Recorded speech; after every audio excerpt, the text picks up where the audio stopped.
Welcome back सी classes. आप सब कैसे हैं? उम्मीद करता हूँ आप सब अच्छे होंगे, स्वस्थ होंगे, मस्त होंगे और झकास होंगे। साथियों, आज हम लोग जानेंगे verb to be and verb to have with infinitive.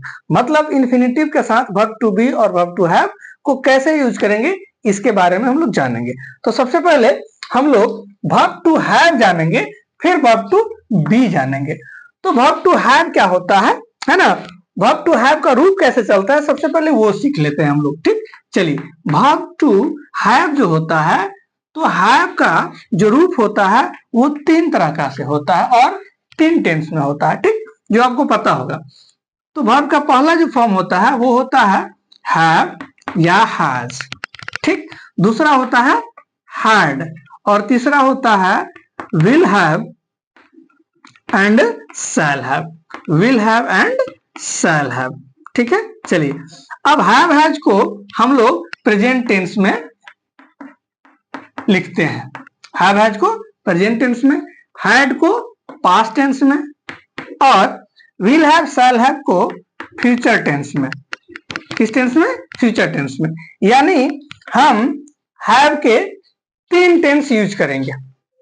अगर हैव हैज होगा तो प्रेजेंट टेंस में, हैड होगा तो पास्ट टेंस में, विल हैव शैल हैव होगा तो फ्यूचर। यानी फ्यूचर में अगर हमको यूज करना पड़ेगा तो will have shall have, past में यूज करना होगा तो हैड और प्रेजेंट में यूज करना होगा तो हम लोग हैव हैज करेंगे। ठीक, अब चलिए, अब हम लोग देखते हैं। यहां तीन तरह के सेंटेंसेज में दिया हूं और तीन तरह का सेंटेंसेज तीन टेंस में है। ठीक, मुझे खेलना है या मुझे खेलना पड़ता है या मुझे खेलना होता है, बात एक ही है। कहने का तीन तरह का स्टाइल है, कहने का तीन तरह का बात है, लेकिन सभी में एक ही मतलब है कि मुझे खेलना है। बोलते हैं ना, मुझे खेलना है, मुझे जाना है, मुझे आना है, मुझे बैठना है ना? मुझे खेलना पड़ता है, मुझे आना पड़ता है, मुझे जाना पड़ता है, मुझे लिखना पड़ता है, मजबूरी वाली जो काम होती है। तो इस तरह के बहुत सारा सेंटेंसेस जब देखते होंगे तो ये सारा इन्फिनेटिव से बनेगा। अब इन्फिनेटिव क्या होता है वो भी मैं आपको बताऊंगा। अब इसका सेकंड रूप देखिए, मुझे खेलना था लेकिन खेला नहीं, मुझे खेलना पड़ा, मुझे खेलना पड़ता था। उसी तरह जब फ्यूचर में आएगा तो मुझे खेलना होगा या मुझे खेलना पड़ेगा।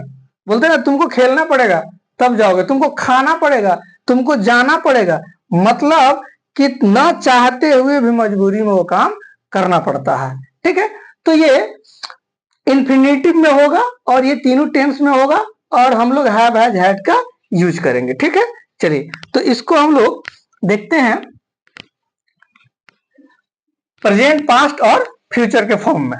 ठीक, चलिए। अब ये देखिए, मुझे खेलना है, मुझे खेलना पड़ता है या मुझे खेलना होता है, ये सब किस टेंस में हो जाएगा? आपका प्रेजेंट टेंस में। और प्रेजेंट टेंस में क्या होता है? हैव या हैज। ठीक, मुझे खेलना था, मुझे खेलना पड़ा और मुझे खेलना होता था, ये किससे बनाएंगे? हैड से बनाएंगे। और मुझे खेलना पड़ेगा, मुझे खेलना होगा, ये बनाएंगे हम लोग विल हैव शैल हैव से। विल हैव शैल हैव से। ठीक, तो ये आपको पता चल गया है ना? ये प्रेजेंट में है तो हैव हैज, ये पास्ट में है तो हैड और ये फ्यूचर में है तो विल हैव शैल हैव से बनेगा। ठीक, अब यहाँ हम लोग देखते हैं इन्फिनेटिव। इन्फिनेटिव क्या होता है? ठीक, तो सबसे पहले इसको हम लोग बनाते हैं, फिर उसके बाद आपको इन्फिनेटिव के बारे में समझाते हैं कि इन्फिनेटिव क्या है और कैसे बनेगा। ठीक है, चलिए। मुझे खेलना है, तो मुझे खेलना है क्या हो गया? मुझे सब्जेक्ट हो गया और खेलना है वर्ब हो गया। इसी तरह यहां भी मुझे सब्जेक्ट है और खेलना पड़ता है वर्ब हो गया। इसमें ऑब्जेक्ट नहीं है, चाहे तो आप इसमें ऑब्जेक्ट जोड़ भी सकते हैं। मुझे फुटबॉल खेलना है, मुझे क्रिकेट खेलना है, या मुझे क्रिकेट खेलना पड़ता है, मुझे फुटबॉल खेलना पड़ता है। कोई इसमें एक ऑब्जेक्ट जोड़ सकते हैं जो अदर वर्ड होता है। अब मुझे खेलना है तो क्या हो जाएगा? I have to play. I have to play. मुझे खेलना है या मुझे खेलना पड़ता है या मुझे खेलना होता है, ये तीनों तरह में से कोई भी रहेगा तो एक ही बनेगा, आई हैव टू प्ले। मुझे खेलना है। अब मुझे खेलना पड़ा, मुझे खेलना पड़ता था, मुझे खेलना होता था। ठीक, तो इसमें क्या हो जाएगा? I had to play. I had to play. अब मुझे खेलना पड़ेगा, मुझे खेलना होगा, ये क्या हो जाएगा? I will I will have to play, to play. अब यहां देखिए, यहाँ टू जो है यही इंफिनिटिव है, यहाँ टू जो है यही इंफिनिटिव है, इसी टू को हम लोग इंफिनिटिव बोलते हैं। ठीक, इंफिनिटिव का मतलब होता है कि किसी वर्ब के पहले अगर इंफिनिटिव गया तो उस वर्ब को वर्ब नहीं रहने देता है, वो वर्ब खानदान से बाहर निकाल देता है।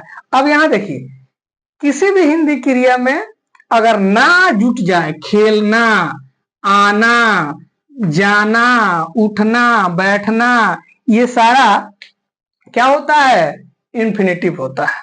जैसे यहां देखिए, यहां खेलना है, खेलना है, ठीक है, पढ़ना है, पढ़ना है, लिखना है, तो इसमें क्या होता है, तो खेलना, पढ़ना, लिखना, इसका इंग्लिश क्या होगा, टू प्ले, है ना, to read, to read, to read मतलब खेलना हो गया, टू प्ले मतलब, टू रीड मतलब पढ़ना हो गया, टू प्ले मतलब खेलना हो गया। ठीक है, अब हम लोग क्या करते हैं कि डायरेक्ट प्ले या रीड लिखते हैं। ठीक, अगर आप डायरेक्ट प्ले लिखते हैं तो प्ले का मतलब हो गया खेलो, है ना, रीड का मतलब हो गया पढ़ो, राइट का मतलब हो गया लिखो, गो का मतलब हो गया जाओ, और टू गो का मतलब होता है जाना, टू गो का मतलब होता है जाना, लेकिन सिर्फ गो लिखिएगा, इसका मतलब है कि जाओ। ठीक, तो वर्ब के पहले अगर टू लग गया, वर्ब के पहले अगर टू लग गया तो वो इंफिनिटिव हो गया, और इंफिनिटिव अपने खानदान से यानी वर्ब खानदान से इंफिनिटिव बाहर कर देता है। इंफिनिटिव आपका सब्जेक्ट भी हो सकता है, अदर वर्ड भी हो सकता है। मैं एक सेंटेंस बना के दिखाऊंगा। जैसे खेलना स्वास्थ्य के लिए लाभदायक है, तो आप लिखते हैं to play is good for health, तो यहाँ टू प्ले सब्जेक्ट भी है, वर्ब तो है लेकिन सब्जेक्ट काम किया, किस लिए, क्योंकि यहाँ टू लग गया, ये इंफिनिटिव हो गया। जैसे ही किसी वर्ब में टू लगता है तो वो खानदान से बाहर हो जाता है। ठीक है, आप लोग देखे होंगे गांव देहात में कि लोग अपने खानदान से किसी को निकाल देते हैं।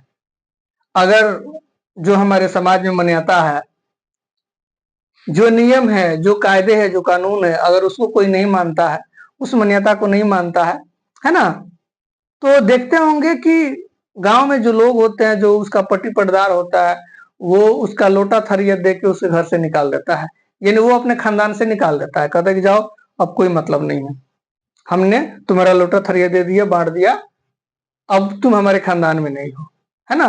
उसी तरह, है ना, जैसे ही किसी वर्ब में टू लगता है तो वर्ब वालों ने क्या करता है कि वो अपने खानदान से निकाल देता है कि भैया तुमको टू लग गया तुम्हारे अंदर, यानी तुम्हारे अंदर टू रूपी दाग लग गया, अब तुमको हम लोग अपने खानदान में नहीं रखेंगे, यानी तुमको हम लोग वर्ब के खानदान से बाहर निकाल रहे हैं।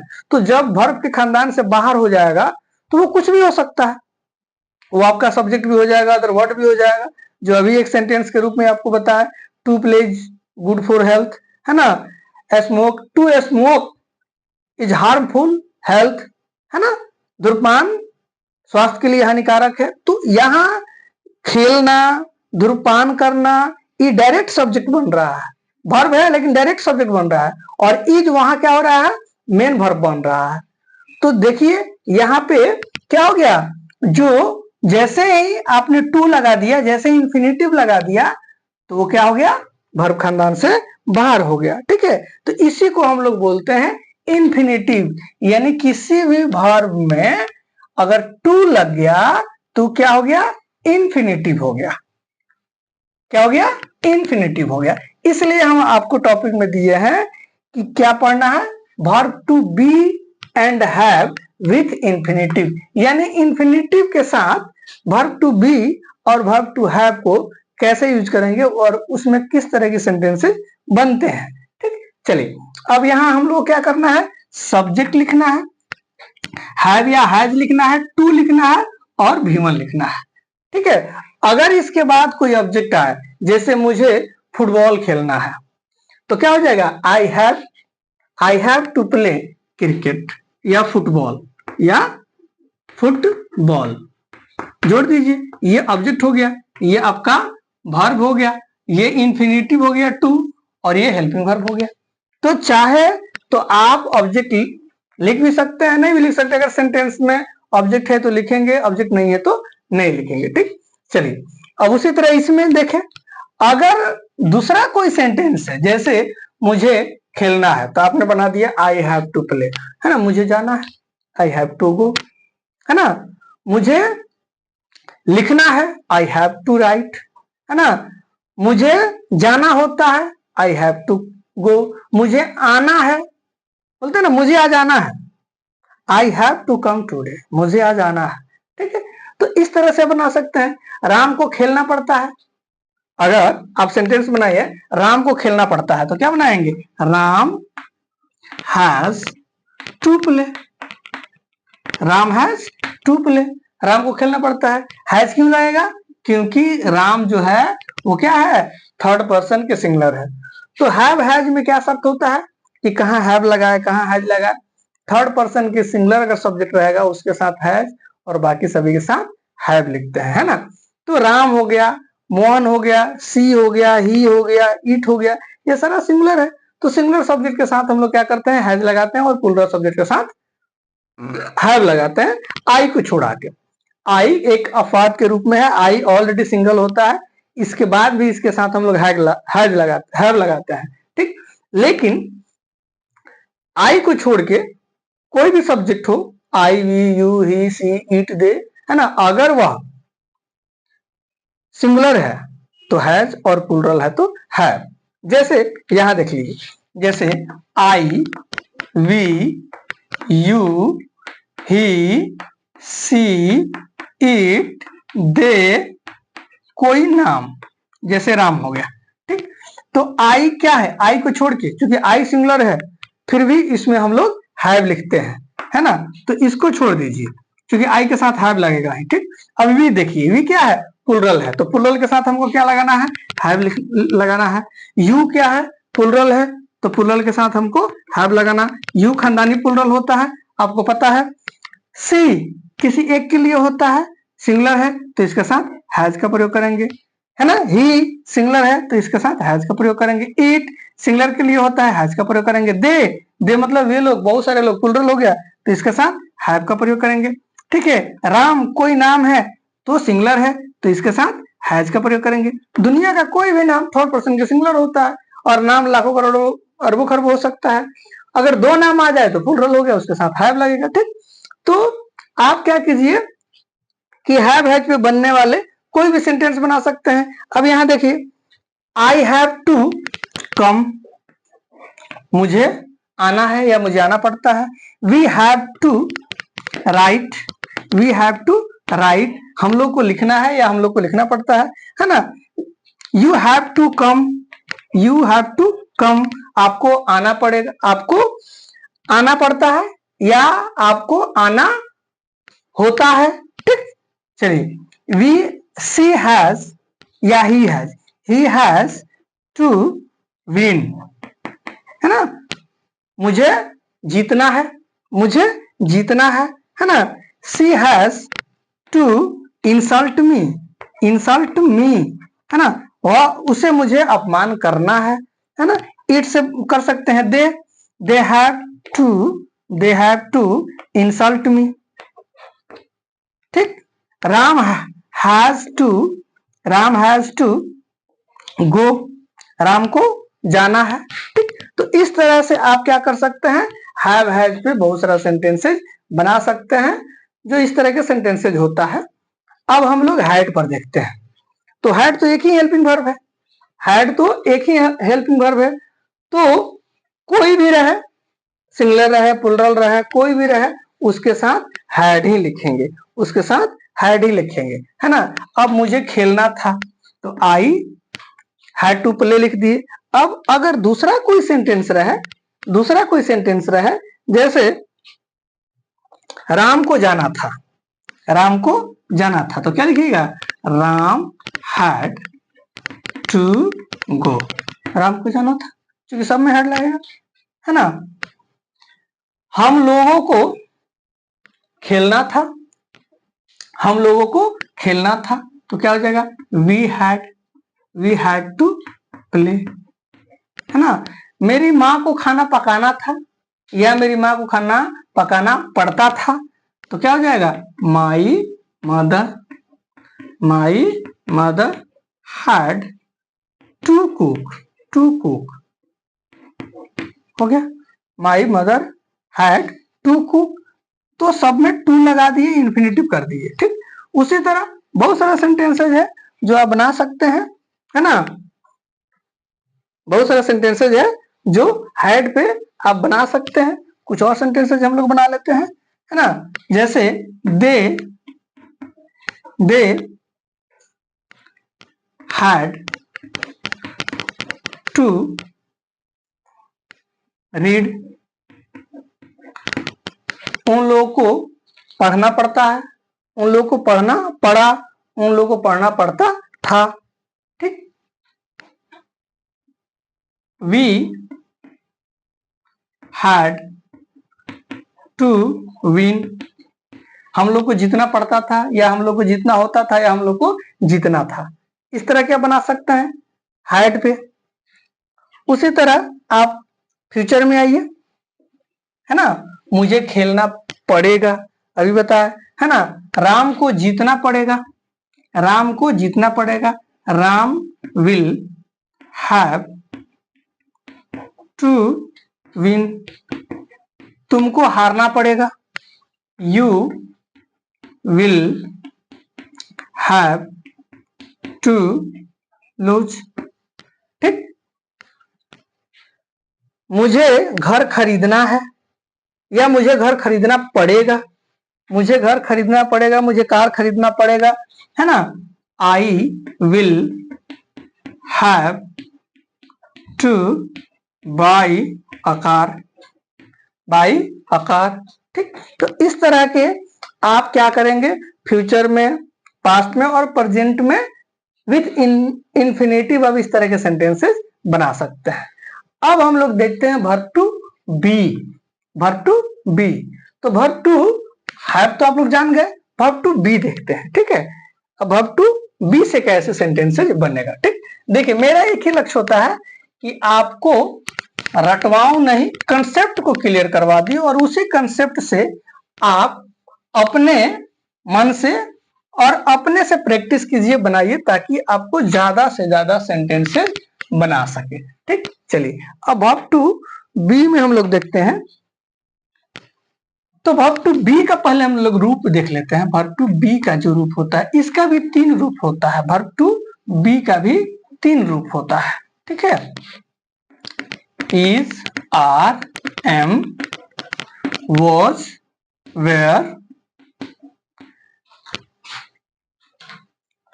ठीक है।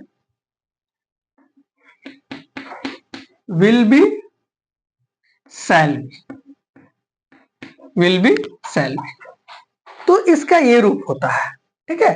तो चलिए हम लोग अब इसमें सेंटेंसेस कैसे बनेगा वर्ब टू बी से विथ इन्फिनेटिव के साथ कैसे सेंटेंसेस बनेगा, इस पे हम लोग, है ना, कुछ सेंटेंसेस देखते हैं, है ना। बी का 3 रूप, is, are, am, was, were और शैल बी, विल बी, ठीक है। चलिए, अब हम लोग कुछ सेंटेंस देखते हैं, ठीक। जैसे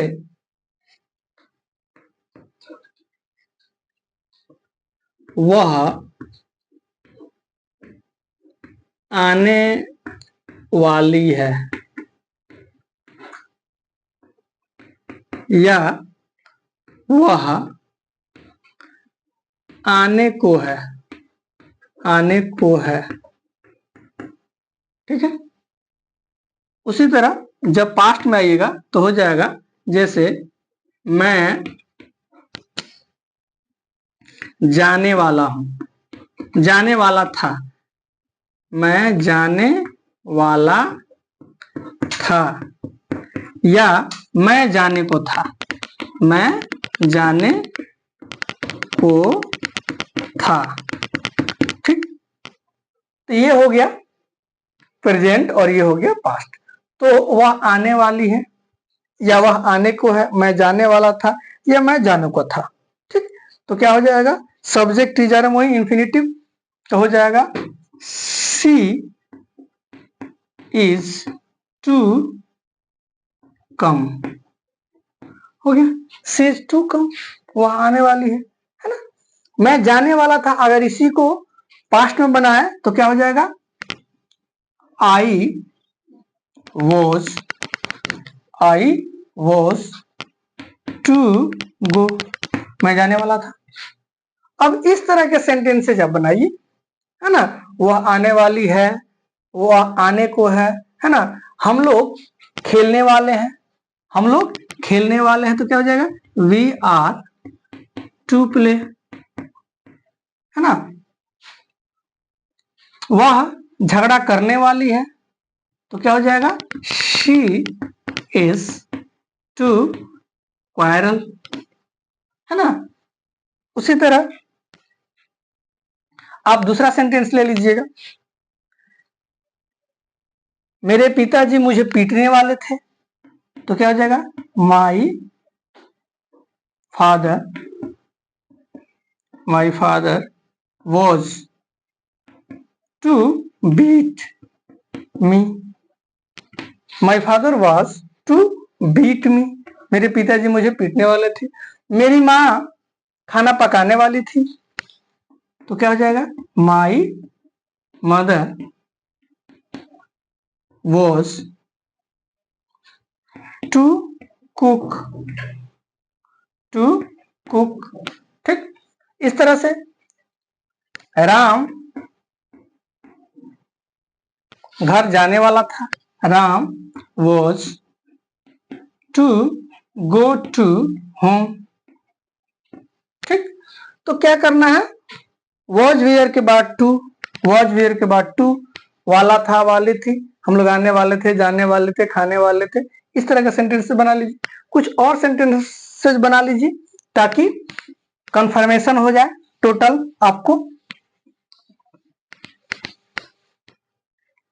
राधा नाचने वाली थी, कैसे बनाइएगा, राधा नाचने वाली थी, तो क्या हो जाएगा, राधा इज टू डांस, है ना।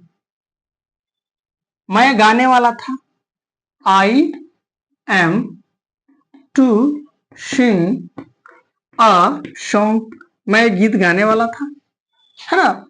वह भागने वाला था या वह भागने वाली थी, तो वह भागने वाला था, he is to run away, है ना। वह भागने वाला है या वह भागने को था। मैं गीत गाने वाला हूं या गीत गाने को हूं, वह नाचने वाली है ना। हम लोग कहानी सुनने वाले हैं, we are to hear a story, ठीक। तो बहुत सारा सेंटेंसेज आप बना सकते हैं। अब वॉज वेयर से भी कुछ बना लीजिए। मैं आपको पत्र लिखने वाला था, तो क्या हो जाएगा, I was to write a letter to you, मैं आपको एक पत्र लिखने वाला था, है ना। हम लोग आपके घर आने वाले थे, तो क्या हो जाएगा, we were to come your home, ठीक। तो इस तरह से आप आने वाला था, जाने वाला था, खाने वाली थी, यानी वाला था, वाली थी, वाला है, वाली है ना। Subject plus इजारम, infinitive, subject plus was verb plus infinitive देके आप सेंटेंसेस को बना सकते हैं, ठीक। आप चाहे तो इसको निगेटिव भी कर सकते हैं, है ना। इजारम वॉज वेयर के बाद नॉट जोड़ दीजिए, इजारम वॉज वेयर के बाद नॉट जोड़ दीजिए, तो हम लोग नहीं आने वाले थे, नहीं खाने वाले थे। अगर इसमें क्या लगा देना है कि क्या वह आने वाली थी, क्या वह जाने वाली थी, है ना। तो सब्जेक्ट से पहले जो भी इसमें हेल्पिंग वर्ब है उसको कर दीजिए, है ना। जैसे आप बनाए हैं वह आने वाली है, तो क्या हो गया, she is to come, she is to come, ठीक। अब वह आने वाली नहीं है तो क्या हो जाएगा, सी इज नॉट टू कम। क्या वह आने वाली है, अगर इसी में क्या लगा दिए, क्या वह आने वाली है, तो ये क्वेश्चन हो गया। तो ये इसी इज को सब्जेक्ट से पहले कर दीजिए, इज सी टू कम, वह क्या वह आने वाली है। तो इस तरह से आप हेल्पिंग वर्ब के बाद नॉट और हेल्पिंग वर्ब को सब्जेक्ट से पहले करके आप इंट्रोगेटिव और नेगेटिव बना सकते हैं, ठीक। तो आज इतना ही, फिर मिलते हैं किसी नेक्स्ट वीडियो में। अगर सेशन अच्छा लगे तो लाइक कमेंट सब्सक्राइब जरूर कीजिएगा। ओके, थैंक यू, धन्यवाद।